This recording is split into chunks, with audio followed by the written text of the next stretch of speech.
আবু সাঈদের ছবি বাংলাদেশের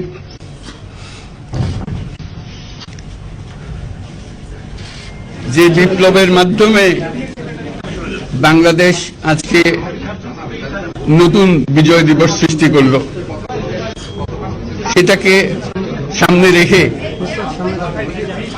এবং আরো মজবুত করে আমাদেরকে সামনে এগিয়ে যেতে হবে। যারা এটা সম্ভব করেছে, যে তরুণ সমাজ, তাদের প্রতি আমি আবার সমস্ত প্রশংসা এবং কৃতজ্ঞতা জানাচ্ছি তাদেরকে। তারা আমার পাশে আছে।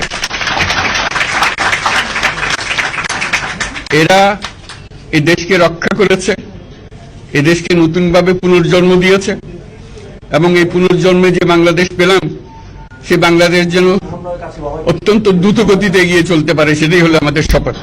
সেটা আমরা রক্ষা করতে চাই, এগিয়ে যেতে চাই। আজকে আবু সাঈদের কথা মনে পড়ছে আমাদের, যে আবু সাঈদের ছবি বাংলাদেশের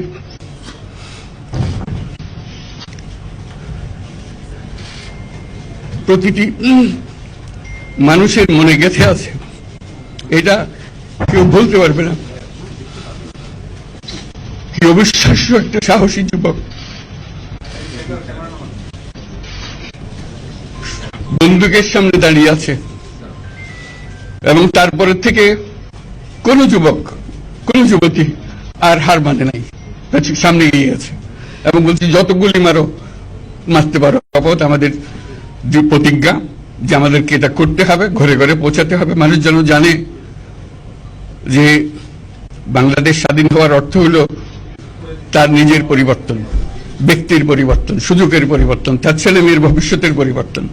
এটা যেন প্রত্যেকে বুঝে নেয়।